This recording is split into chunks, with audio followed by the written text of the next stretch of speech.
so used to wearing it now. Good morning. Good morning.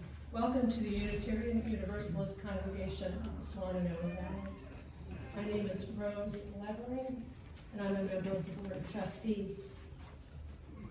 The intention of this community is to create an open, active, and welcoming liberal religious community that nourishes spirituality, inspires growth and learning in the search for truth, and challenges us to live our values conscientiously and through service and example. If you're new to UU, I encourage you to take note of our mission statement, which is printed in front of the order of service. We also work together to promote and practice the 8 principles, which are printed inside the order of service. It's our tradition to welcome first and second time visitors, those who haven't been here in a while. If you'll please stand, if you're comfortable, and introduce yourself and tell us where you're from. Anyone on this side? I'm Sally Carter, and I'm from Asheville, and I used to be part of the Jubilee community. Welcome. And I'm Trish Howie, and from up in the Sandy Bush area, so it's a bit of a drive. All right. But then same thing. Great, welcome. Come see what y'all got going here. Excellent. Anyone else on this side? And anyone on this side? My name's Marilyn Morrow. I live on the coast in Oak Island and formerly from Raleigh. Welcome. Thank you. Nice to see you. If you're interested in learning more about us, or you'd like to receive a newsletter, find out how you can be more involved in this community, there's a white card in the back of the pews, and also on the table on the far wall in the foyer. We encourage you to fill out a card, leave it at the front table so we can get in touch with you. I've only gotten one announcement so far, and that is from our own local storyteller, Larry Perlman. He is going to be at the Black Mountain Public Library this Thursday, August 18th at 6 p.m., telling stories. It's our practice to acknowledge with respect that the land we stand on today is the ancestral home of the Cherokee and other indigenous people. The Cherokee, through stewardship, understanding, and conservation, survive and thrive in this land. We acknowledge their enduring connection to their homeland. Now, please make sure the cell phones are silenced so our service can begin.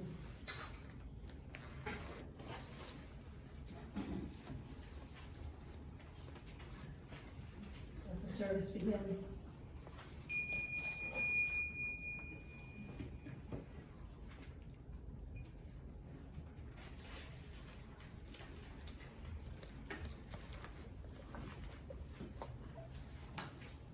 Good morning. Good morning. I'm Roberta Madden, and Diane Graham will light the chalice this morning while we consider these words by Christine Robinson. It's in your hymnal, number 447. Which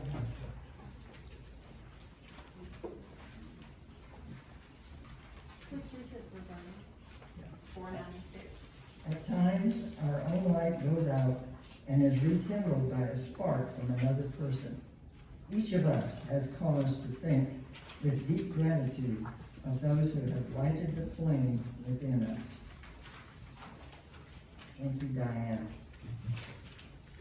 Now, our opening words are also in the hymnal number 496. From arrogance, pompousness, and from thinking ourselves more important than we are, may some saving sense of humor liberate us. For allowing ourselves to ridicule the faith of others, may we be forgiven. From making war and calling it peace, special privilege and calling it justice, indifference and calling it tolerance, pollution and calling it progress, may we be cured. For telling ourselves and others that evil is inevitable, while good is impossible, may we stand corrected. God of our mixed up, tragic, aspiring, doubting, and insurgent lives, help us to be as good as in our hearts we have always wanted to be. Amen.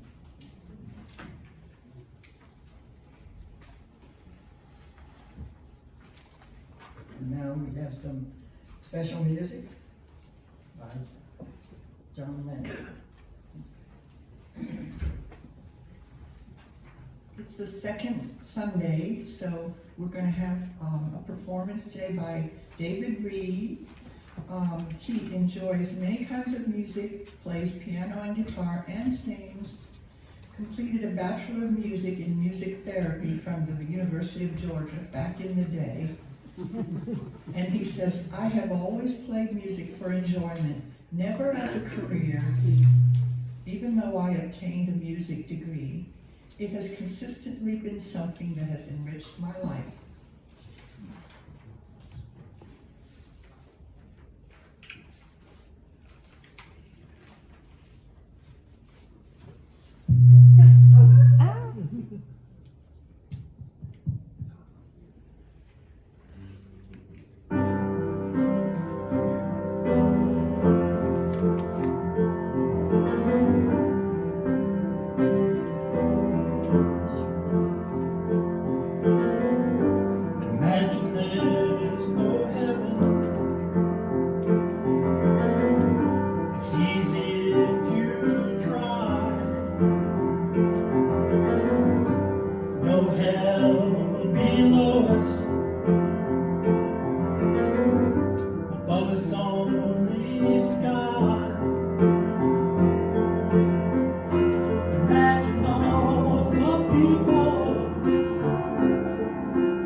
And now please join in singing our opening hymn number 151, I Wish I Knew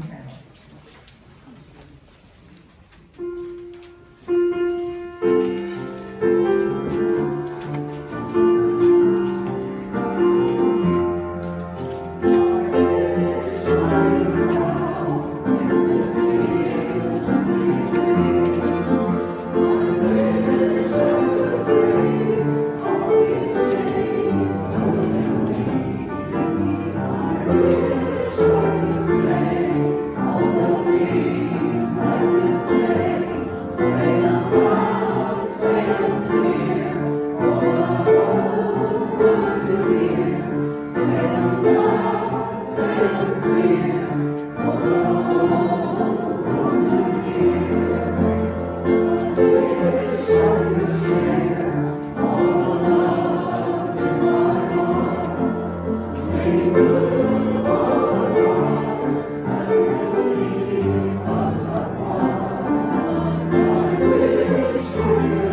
And now for our responsive reading, it's number 477. And we'll read this responsively.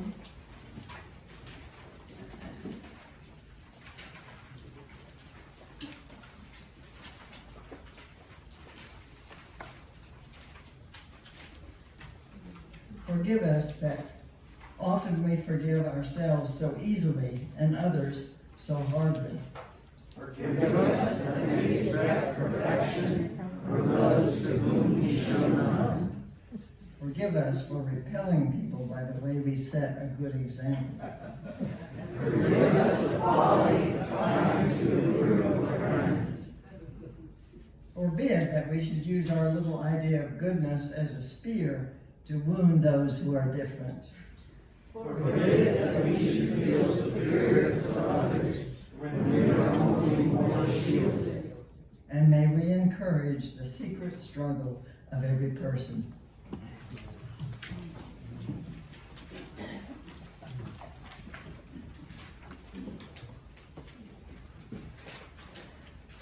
This is the time when we as a community share our joyful events and those of concern as members of our extended UU family.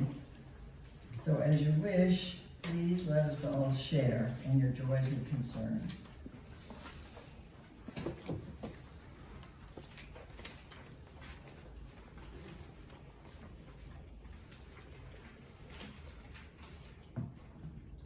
Hi, my name is Susan Hurley, and I have a joy and a concern. Gary and I, over the winter, got licensed as foster parents. So we got our first foster child last Thursday,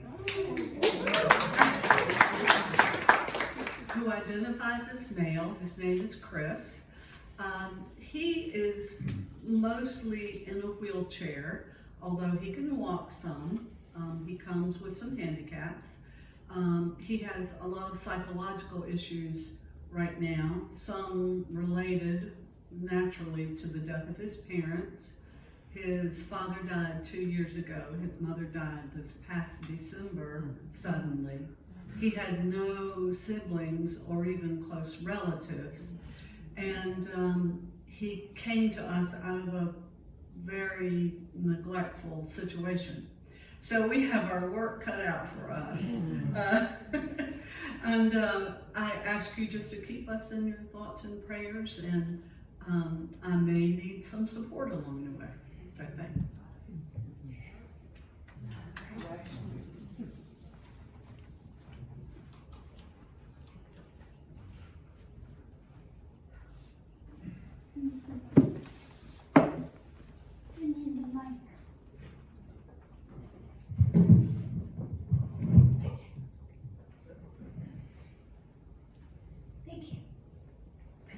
I want to give an update on my friend Rose, who we've been thinking about.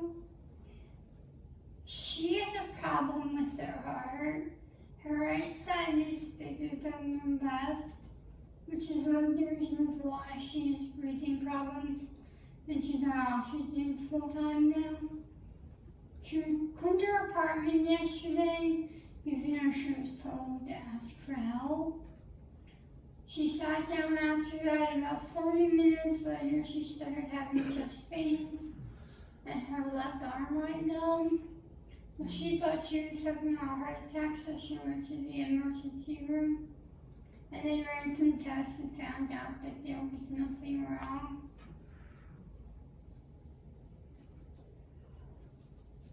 This is really hard because Rose is like a mom to me.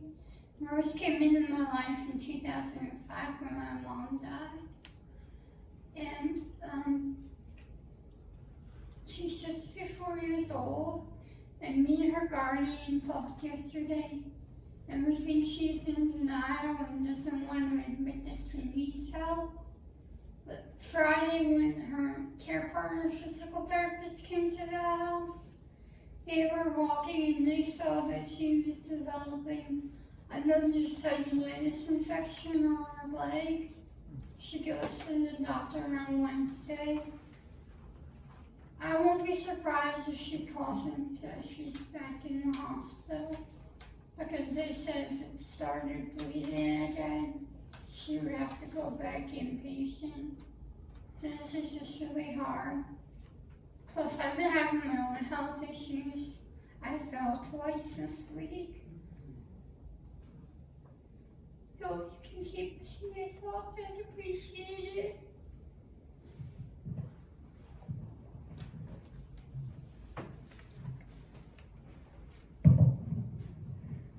And while I'm here, I'll just very briefly, I'm Andy. And I just want to thank the people who volunteer to be our greeters and ushers, because we have a wonderful team. And today, right now, Carrie and Bea and a new volunteer, Elizabeth, and all the other volunteers who greet and usher and make people feel welcome at the church. As a member of the membership committee, I want to thank you all, and I hope all of you will thank them too.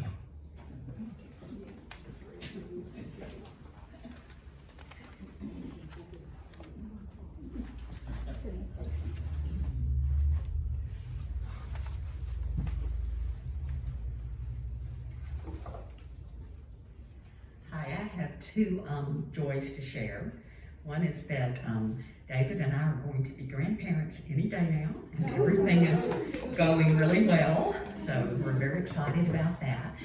The other is that our new Americans are also going to be new parents again, as you know, and for our circle of welcome, I wanted to make sure, and those are the folks that are spending a lot of time volunteering to help, that on the 27th of August, there's going to be a baby shower. So watch for an announcement about that. And just to thank others who have also helped. You can be in touch with Catherine if you want more information. And so we're very excited about that baby, which is due to come September 22nd. And everything is looking really good. I think we're out of the danger zone with that young woman that had some challenges. So thanks.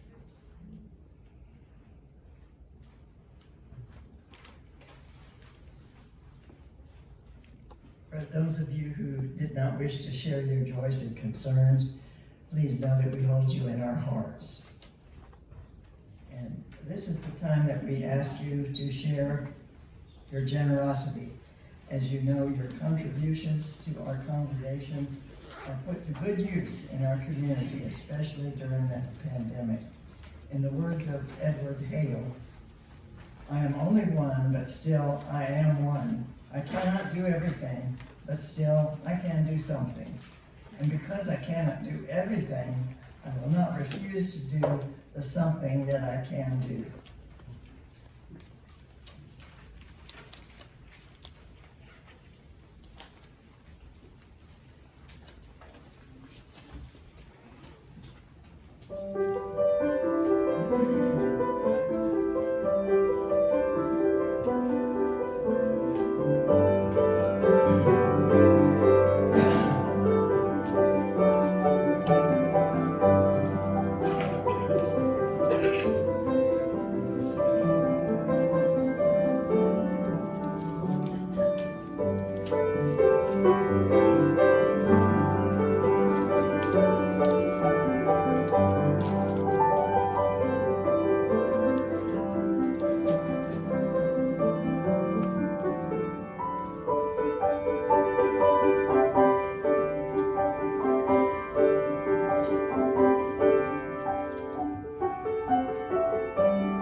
pleasure to welcome back the Reverend Dr. Neal Jones.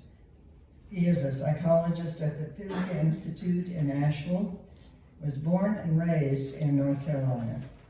He earned his bachelor's degree from Wake Forest University, his Master of Divinity from Southeastern Seminary, and his Psy.D, what is that? Psy.D, Doctor of Psychology. Doctor of Psychology, okay, from Baylor University. Neal has served as the minister of 5 congregations in North and South Carolina, Texas, and Pennsylvania. Most recently, he served at the Main Line Unitarian Church near Philadelphia. He also serves as chair of the National Board of Trustees of Americans United for the Separation of Church and State.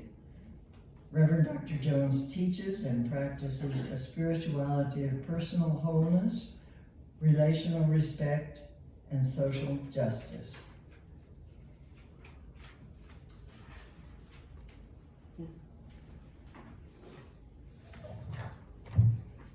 Thank you, Robbie. Thank you, Jane, for taking in a young man who desperately needs a home. And thank you for being an open-minded and open-hearted community of faith in this community. I need to tell you that our nation desperately needs more such homes. You mentioned my involvement with the separation of church and state. I'm afraid to announce that with the current makeup of our Supreme Court, I'm afraid that we are in for a generation of rulings that basically nullify the separation of church and state. Unless a certain political party has the backbone to pack the court, but we'll see about that.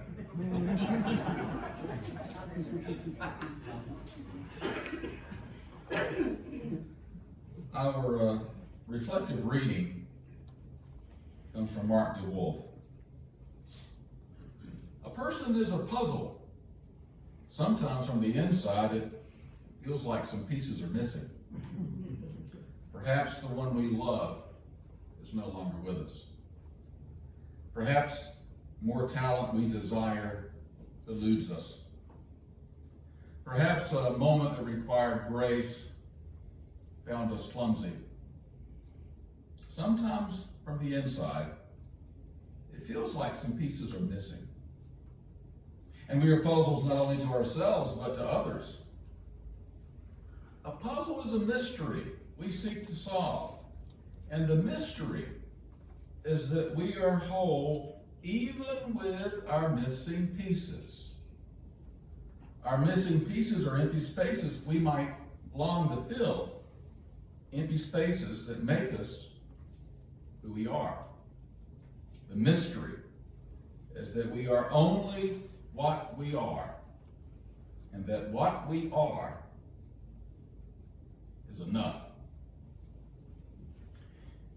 In the stillness of this morning, let us offer our failings, our inadequacies, and let us know that we are accepted in this company exactly as we are. Accepted, missing pieces and all. Let's take a few moments of silence, which I'll end with the word amen.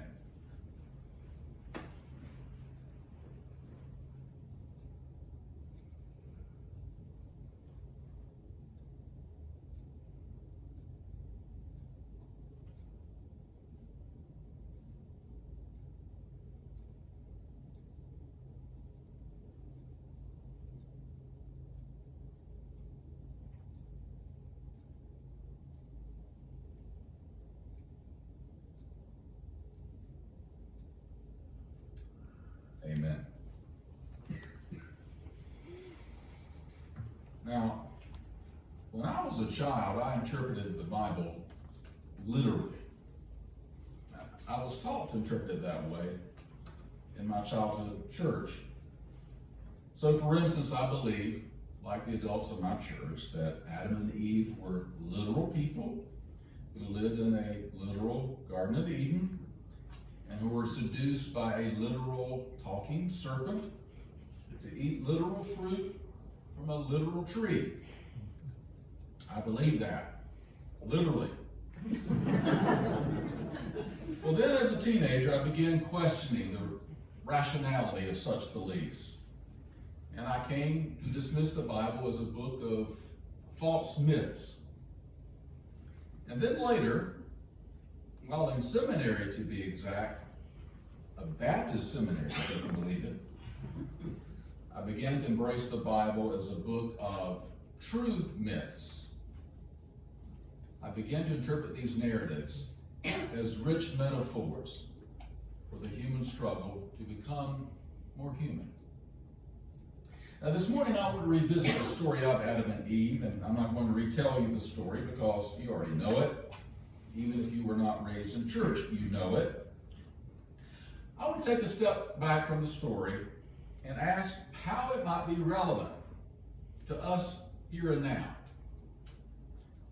For I see the story of Adam and Eve as a paradigm of the dynamics of shame, a dynamic that is always relevant.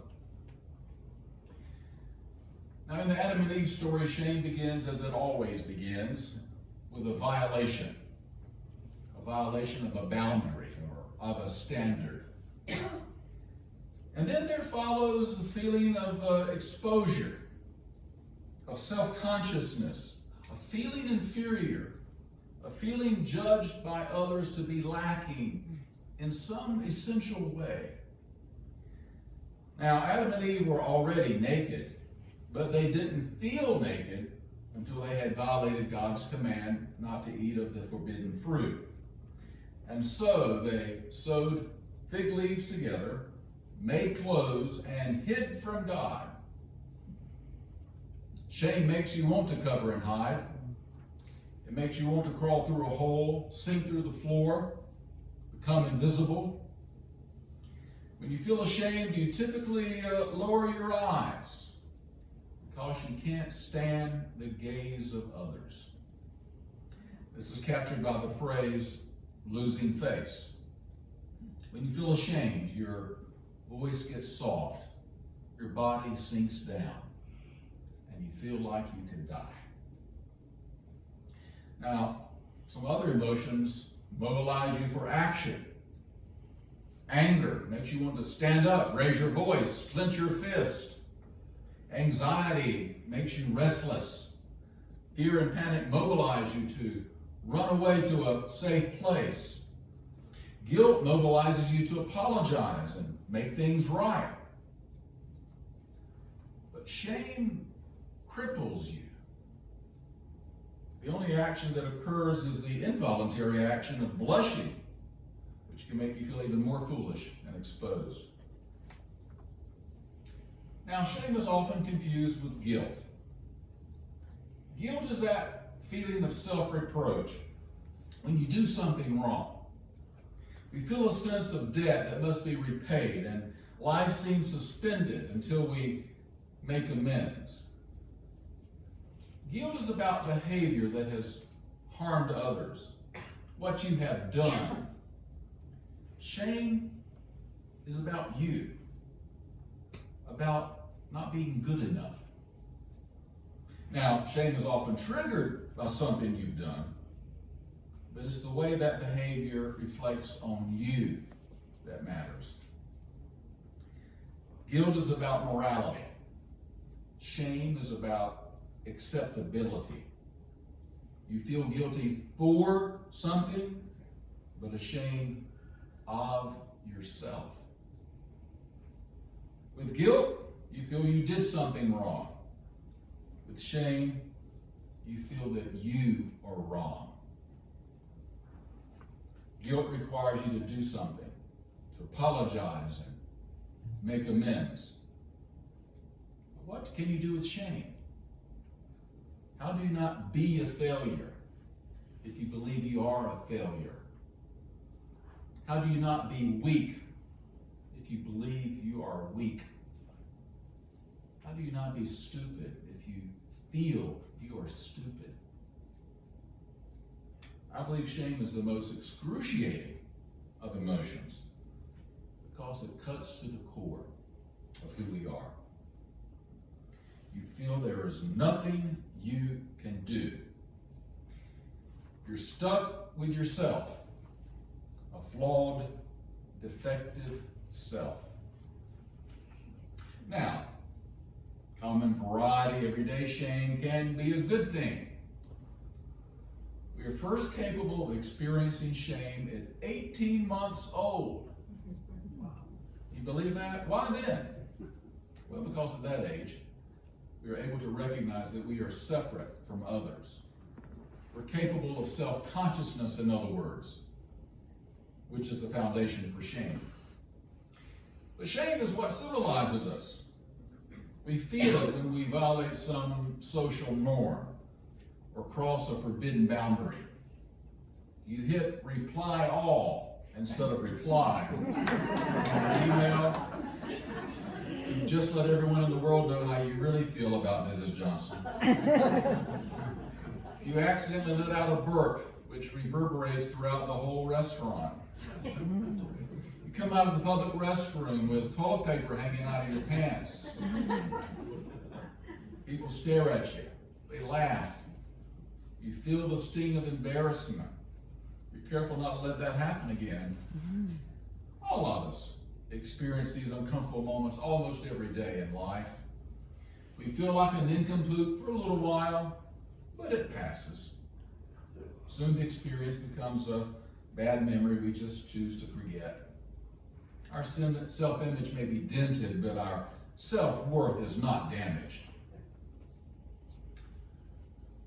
But chronic, deep-seated shame is something else altogether. You feel that you are worthless or somehow defective at your core. And it's a feeling that never really goes away. It's always lurking beneath the surface. Any mistake or criticism can bring it to the surface and decimate your fragile self-image and make you feel like a nobody. In your self-portrait, you may feel that you're unattractive, ignorant, phony, boring, unmanly, unfeminine, and almost anything that happens confirms your view of yourself. Many women feel shame about their bodies or appearance. Many of us men are shame-prone about being weak or needy. These lifelong, enduring self-portraits are enduring because they come from childhood wounds. Now, in an ideal world, parents accept, respect, and nurture all aspects of the child's personality. But that only happens if you're born into the Brady Bunch. What usually happens is that parents cannot fully accept their child for who they are. They want their child to be prettier, smarter, quieter, more compliant, more adorable. Now, depending on how parents were shamed, they usually pass on their particular shame to their children through repeated rebukes, warnings, teasing, ridicule, shunning, words of disgust, expressions of contempt. Parents let their children know that certain parts of their personality are not acceptable. Maybe their anger is not acceptable, or their assertiveness, or their sexuality, or their neediness. Now, my family seems to have a sense of shame about idleness. In my family, you must work all the time. You must stay busy. I'm sure my family invented the phrase, idle hands or the devil's workshop. Any pause, break, or vacation is a sign of laziness. In my family, you don't take naps.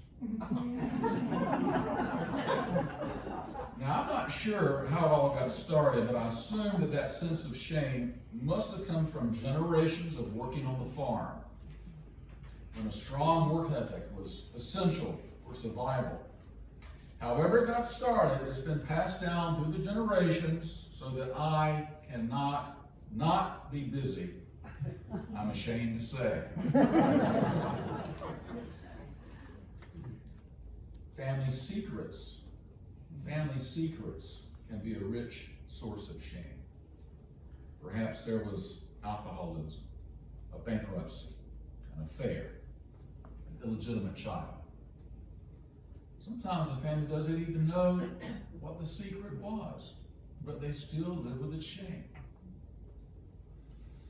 Childhood physical or sexual abuse deeply wounds one's self-image because the perpetrator, who should feel shame, passes on the shame to the child so that the child feels shame. The child can believe that somehow they deserve the abuse and brought it on. They can see themselves as dirty, unlovable, or worthless. Neglect is even more wounding. And studies have shown this. Neglect is more wounding than outright abuse.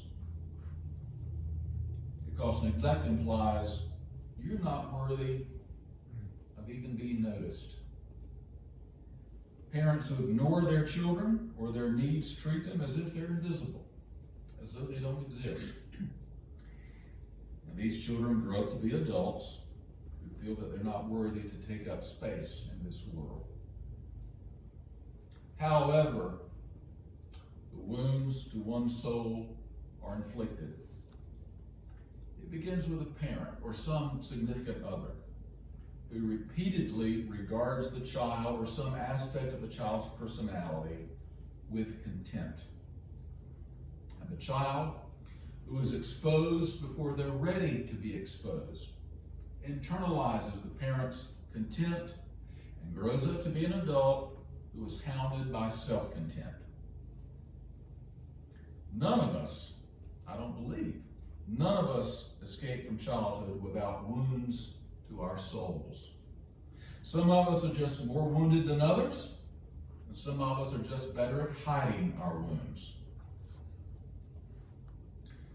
Now, society can inflict its wounds as well. People of color can internalize society's racism as self-loathing. Gays and lesbians can internalize society's homophobia and see themselves as defective. Classism shames those at the bottom of the socioeconomic ladder, convincing them that because they have less, they are worth less.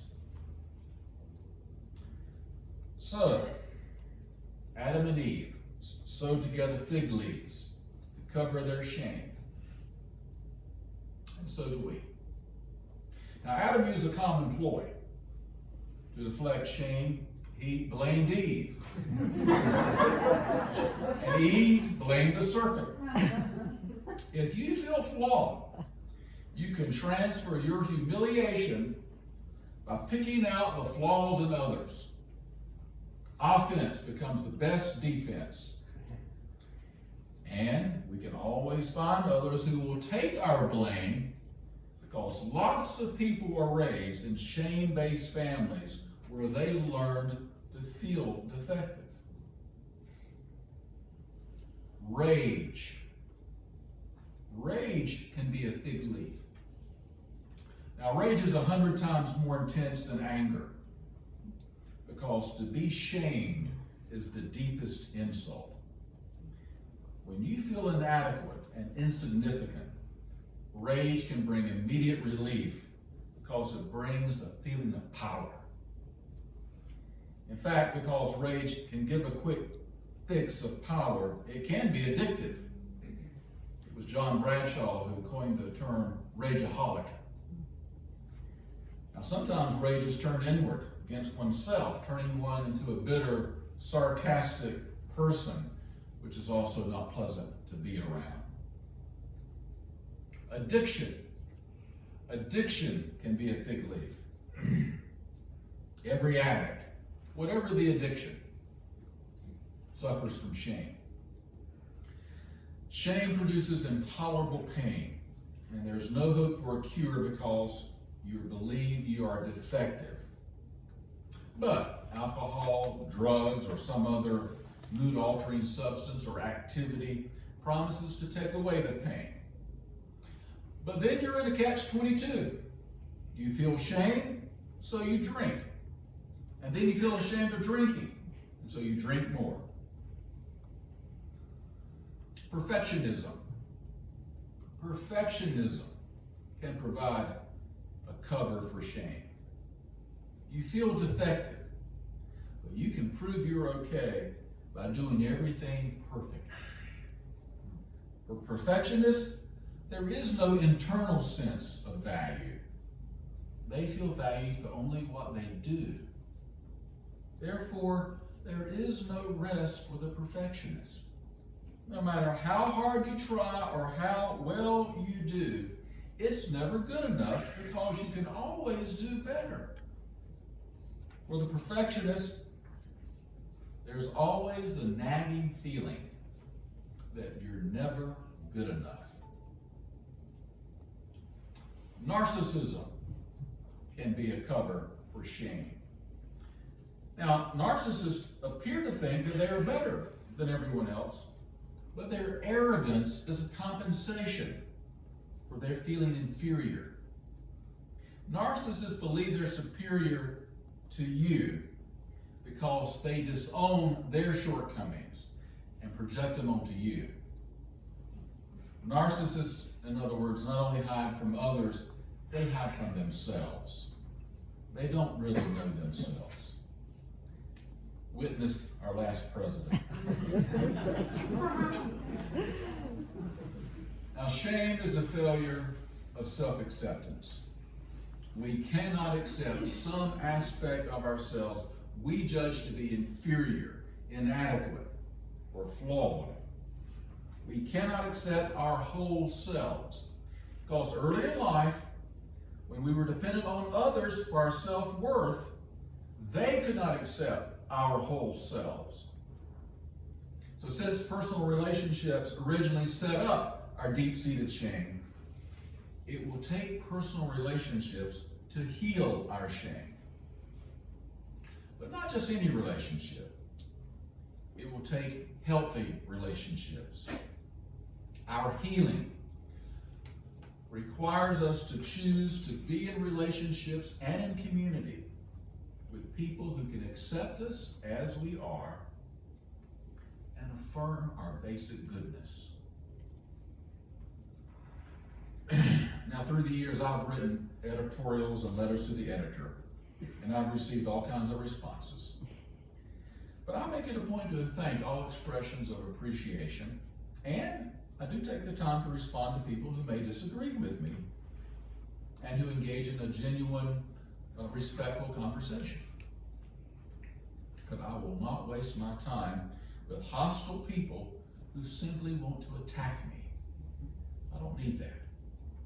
There's already too much negativity in our world, and I refuse to allow more in my life.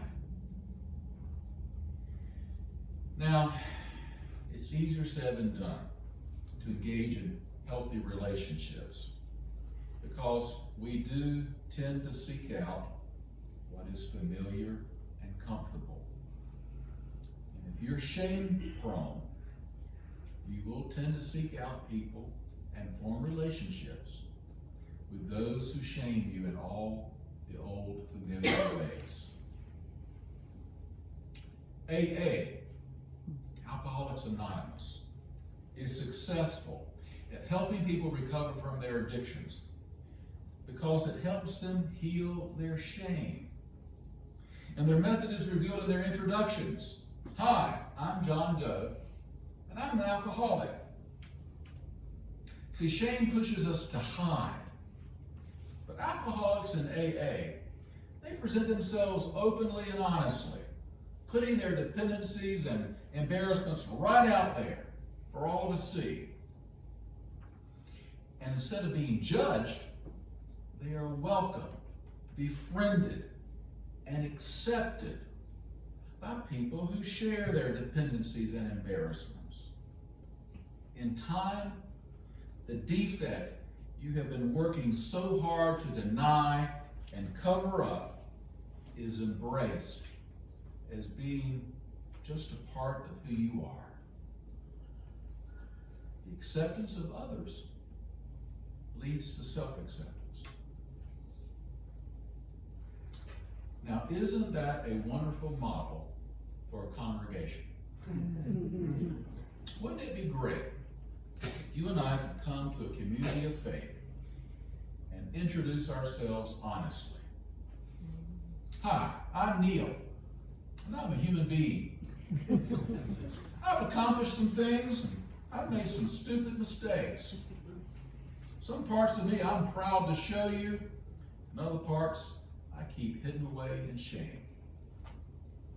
Wouldn't it be great if we could be welcomed to such a community and befriended and accepted as we are?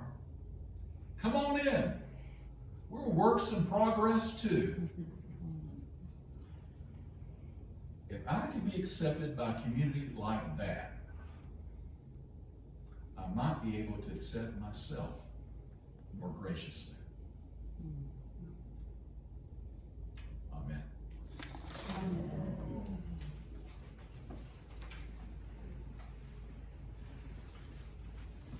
Our closing hymn is a familiar one. It's number 205, Amazing Grace. Let us stand as we sing.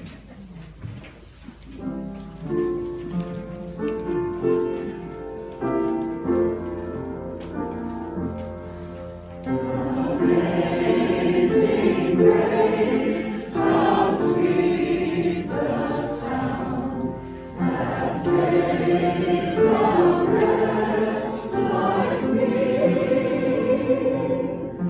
I once was lost, but now I'm found. Was blind, but now I see. Grace that taught my heart to fear, and grace my fears relieved. How precious did that grace appear, the hour I first believed.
Closing words are by Beth Lefevre.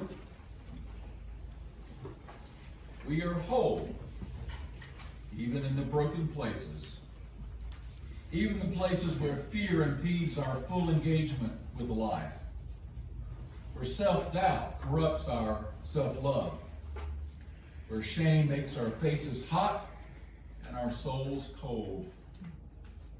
We are whole, where we would doubt our own goodness, richness, fullness, profoundness, where we would doubt our own significance, our own depth. We are whole, even in our fragility, even where we feel fragmented, alone, insufficient, insignificant. We are whole.